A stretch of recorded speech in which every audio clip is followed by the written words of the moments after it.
Tony, welcome to Houston. Happy to visit with you, and glad you're interested in working to make a difference on this subject. What I discovered is that we're already spending money on homelessness, whether we actually try to solve the problem or whether we just try to hide the problem. And I had the opportunity to be able to get all of the providers in the area to rethink how they approached homelessness. I hired a really good person to quarterback things, backed her up, and got out of her way. That was just easy after that. So, no, it really wasn't easy, but easier maybe. It was much easier. The real key was getting the organizations and the individuals out of what they were already doing. We had, and I'm sure this is the same thing in San Diego, we have lots of agencies working in parallel to each other, not ever converging on the problem and trying to solve it, but working in parallel, and everybody has their own little piece of the mission and their funding source, and they know what their outputs are supposed to be. And instead, we were able to get everybody focused on how do we solve the problem of homelessness and reduce our overall numbers, with everybody coming together on a new mission instead of the separate missions that they've had. Kind of redirect, refocus everybody. Exactly. Now, it was helpful that we had some new money come in. You know the expression about moving people's cheese. Nobody wants their cheese moved, they get nervous. So we had some new money come in, and it was federal dollars focused on veterans' homelessness, and it astounded me. The president and First Lady made a call for cities who could house 100 chronically homeless veterans in 100 days. I think only 3 cities said they'd try it, and we were one of the 3 cities. Wow. I got to convene. The power of the mayor is to convene, get everybody in a room together and say, we're going to do the right thing for veterans. We're going to put all of our resources, everybody ante in. How many beds do you have? Who has case management? Who can do this and that? We're going to house the veterans. And I'm not going to take any of your money away because this is new money. And we have a new partner, which was the VA. They'd never really done housing here in Houston. And we did 101 homeless veterans in 100 days. And then we did it again. Then we did it again. Then we all came back together and had the opportunity to say, well, now we know how to do it. So we're not going to go back to the way we used to do it. And what we did for these veterans was every agency put their best foot forward, whatever they did best, and they were willing to do it. But as we decided how to go forward, I had to be willing to say, you're getting money to house the homeless, but you only want people who look like this, or who have this set of problems, or fit this line on the form, and that's not what I need. So I had to be willing to move money into those areas where it was more helpful. We went out and we had conversations. Were important for us to find out what the real situation was, but the conversations were important because just as we talk about the homeless, the men and women that we were talking to think of the city as people who are coming to harass them. And so by having conversations, it was a good way to begin to establish a relationship. Yeah, that makes a lot of sense. What was the role the county played in all of this? The county didn't play a large direct role, but the county does do housing, and we very quickly settled on the idea that it was housing first, and we had to put we had to align our housing assets to go forward. Cities have a great deal of autonomy in Texas, much more so than counties. Counties are creatures of the state government. Cities are independent political entities, and so the county worked with us in more of a support role, but we were guiding the process. We do prevention, we do TB and STDs and things like that, but real health care is the county. And so they'll save a lot of money. Is the county saving a lot of money because the biggest expense for homelessness that we had was emergency room care. We were spending on the order of $100 million a year for maybe 10,500 people. Yeah. That's a huge amount of money for a small number of people, and it was really coming out of the county. But in another sort of division of labor, most of Houston is in Harris County, but Harris County, we've kind of had it's like there's a wall between the two that we had to break down for this. So the big beneficiary is going to be the county in the long run. Right. But so they should ante up. From a financial standpoint, but that's not exactly the way it worked. I see. And they've been cooperative. We're all working together to put more housing out there and using the funding streams we have to put housing together. The reason it was great to have the VA at the beginning is that they'd never really done housing, but they had housing vouchers that we used, and a huge partner was our Public Housing Authority. They had, under a previous administration, they had sat on they like to have a cushion of vouchers, and they released all their vouchers to us, and so they were sitting on vouchers. You know, like some percentage, maybe 10% of the vouchers, they like to have them in their pocket. I don't understand. But they released them to us, and we used them immediately, and that really jump-started the program. Houston is the most affordable big city in America.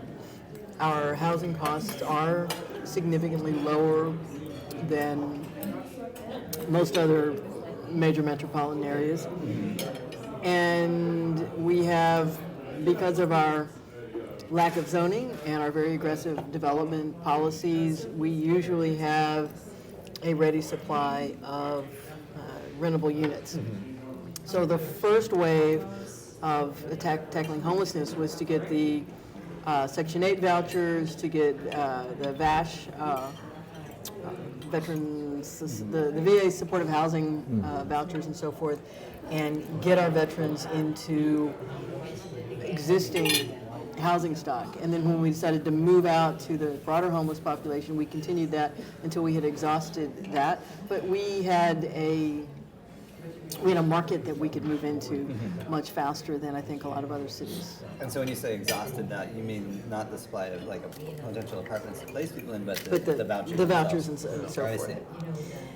And then we... at that point, does it make sense to start building housing, or does it? It does, but it's a combination, because it's not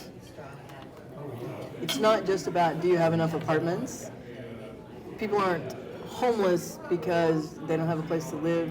People are more often homeless because, for various reasons, they can't stay once they are given a place to live. So you have to have the wraparound social services to keep them housed. And for many, it's going to be permanent supportive housing, meaning housing subsidies and case management for the rest of their lives. And a lot of folks say they don't want to, their mindset is they don't want to, they just don't want to do that. Well, I don't mind giving somebody a hand up or a hand out and get them back on their feet, but I'm going to have to support them for the rest of their lives. And yes, you may, because there's so many of the folks that we came in contact with in the Houston population had either mental health issues or substance abuse issues or both. And it's not something that you can turn on and off. But what about the construction of new houses versus putting people in apartments? So what we did first was to get people into the existing apartments. Then we sat down and we created a plan to build, Manny will have to give you the number, to build, I don't know, like 1,400 new units, and identified the funding streams and where and how to get that done. Exhausted our Section 8 vouchers before we ran out of apartments. The reason for the new housing would be to place it in a certain spot, and also because you need some wraparound to fill facilities that are hard to administer in apartments. Those Correct. are the 2 reasons. Okay. Yeah. Just trying to understand this. Because if the only stat you look at is how many people you place, and you don't look at how many people stay, what your retention rate is, you're setting yourself up for failure. One of the things that I did was create a business advisory group. We were working through the numbers. We were placing people. Mandy was running the shop. They were reporting back to me. But I created a business advisory council, which had some of our major funders, people like Bob Urey in downtown Houston, who were the brunt of the problem, Archbishop, Cardinal DiNardo, people who with some stroke in the community, but also that were either directly affected or had the ability to affect what we were doing. And every other month we'd meet with them and show them our numbers, get ideas. But Yes, ma'am. part of that was to begin to generate the support for a massive philanthropic campaign to put more money into homelessness and to redirect some of the money that was going in. And I hate to say this, but they're, again, great agencies doing good work, but if they weren't in areas of priority, I needed the money to go someplace else. Right. Yeah. And I didn't want to hurt any agencies, but I needed the money to be in certain places. And so the Business Advisory Council could see that we were accountable. They could give us feedback, but it also began to spread back through the various funders that we were doing it differently, we were making a difference, and it got their attention. And then they started giving more money. Okay, I'm going to pause the talk. So no more shelters. We determined very early on that we had plenty of shelters. We weren't going to build any more shelters. We weren't going to encourage anybody to do more shelters. This was about taking people off the street. Shelters are for people who fall into homelessness and have the wherewithal with a little help to get back out of homelessness. The permanent supportive housing that we were focused on is dealing with the chronically homeless that need more assistance. So you say no more shelters, but there are still shelters. There's still shelters. We just weren't going to expand them. No additional shelters. We weren't going to invest in the shelter system. So keeping the ones that exist, maintaining the funding, but not expanding them. Correct.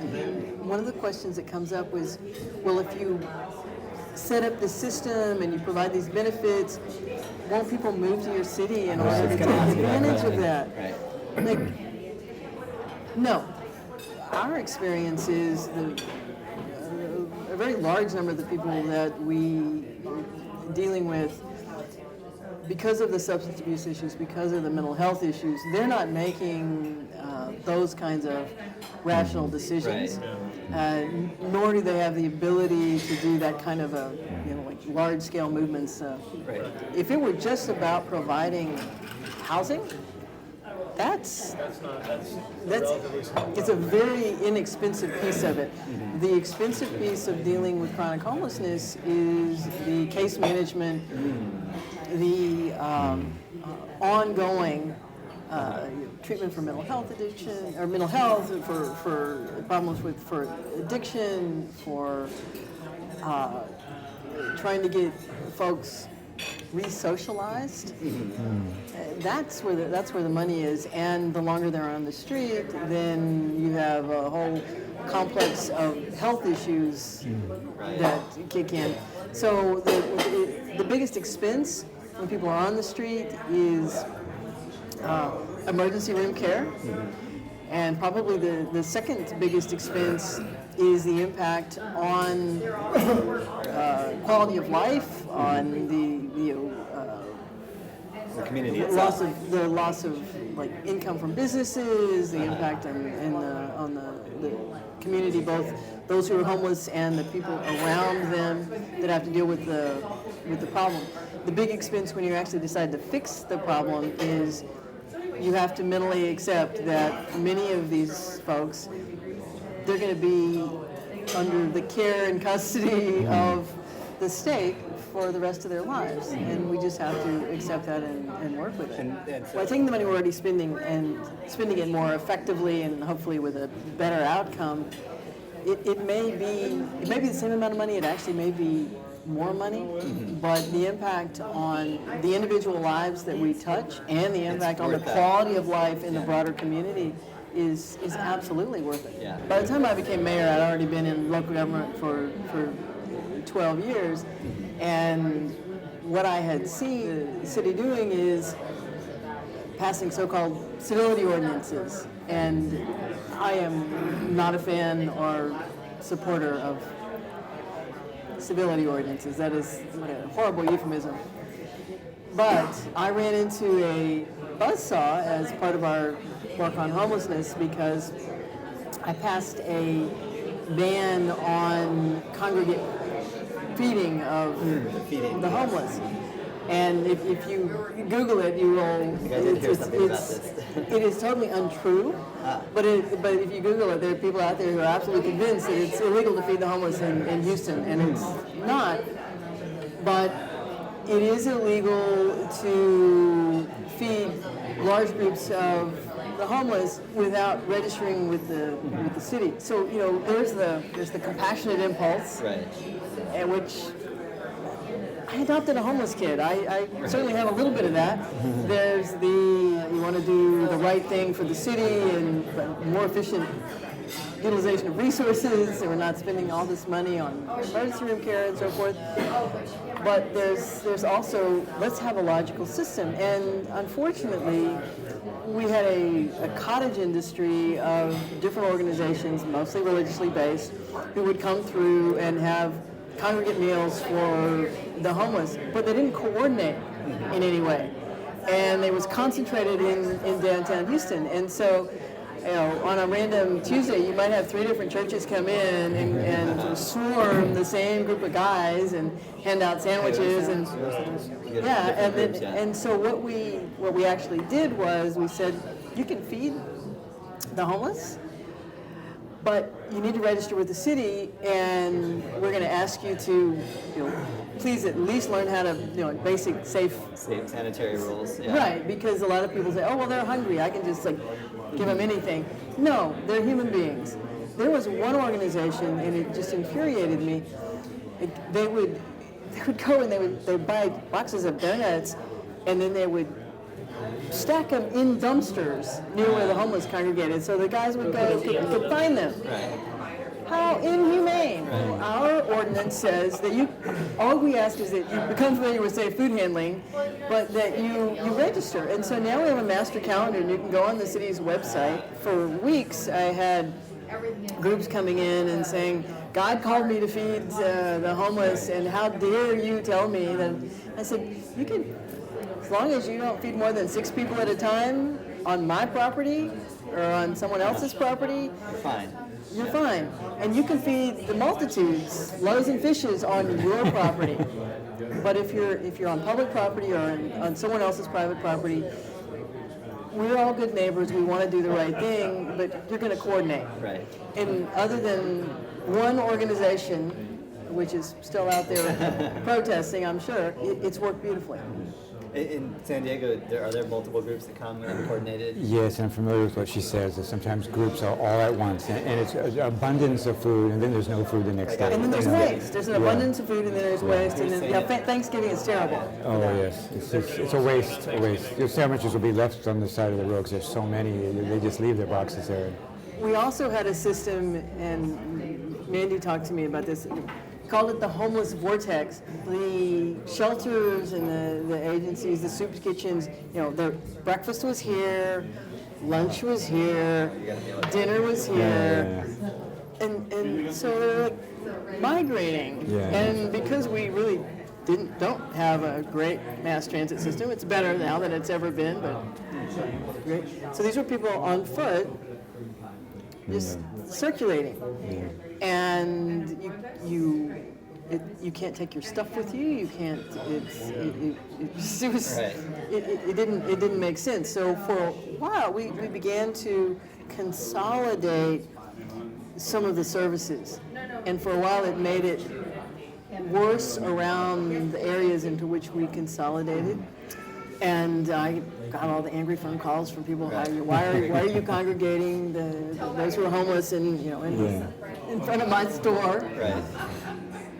But we had to go through some pain before we could get to a more workable system, because the other thing that, again, not logical, everybody used a different database.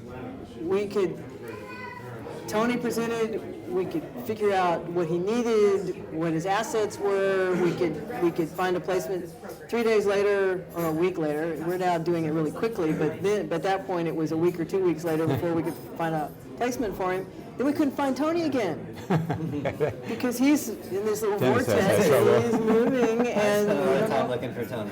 Sounds like Tony understands this. Yeah. So we had to force everybody who had their own little database. Everybody has to use the same system. We have to categorize the individuals in the system so that everybody can find them again, and we know exactly where everybody is. Now, for people with mental health issues, though, that's a little big brother-ish sometimes. Yeah. So what about, you said you consolidated the services, and then at what point did you decide to spread them back out? Would you do that again? They are still consolidated. Yes. Okay. Now, we didn't. Now, some cities do what I would call like the homeless village, where they find some abandoned property somewhere and they put everything there. We decided to maximize the efficiency of the entities that are already in place, but to try to make them more compact. We didn't do a greenfield development for the homeless. There's already We had agencies, facilities that were already in place. The center of it downtown is the Beacon.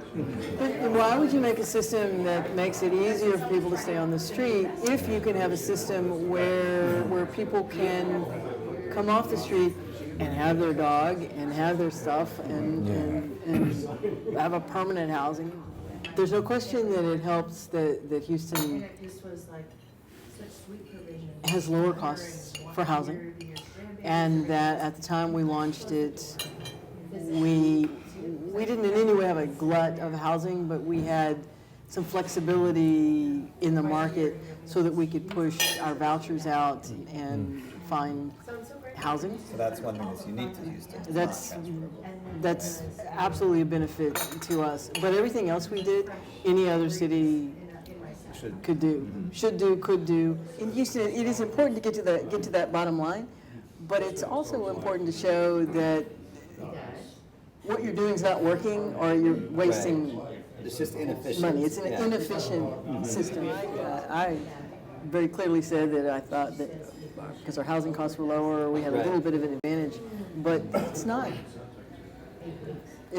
that much of an advantage, because this is also a state that doesn't spend money on social services. Right. Most of the services that when you talk to Marilyn Brown, most of these are privately funded. They're either federal dollars or private dollars. One of the first reports that Mandy created when we launched our full-on, we're going to do this, everybody in the room together, and so we had all of the agencies and a list of how many empty beds they had every night. And there's like, I don't know, it was more than 100 beds. It's like, why we need to put people in these beds? But we only house women, we only house men, we don't do substance abuse, we don't do this, we don't do that. Like, okay, but I need beds. Right. And you have beds, so you either need to change how you fill those beds, or I have to find someplace else that has beds to get it done. So they changed how they did it, I hope? Most of them. Maybe by accepting and different groups of people. But those that, some of them dropped out of the program. They had their funding niche and their donors, and they didn't have to change.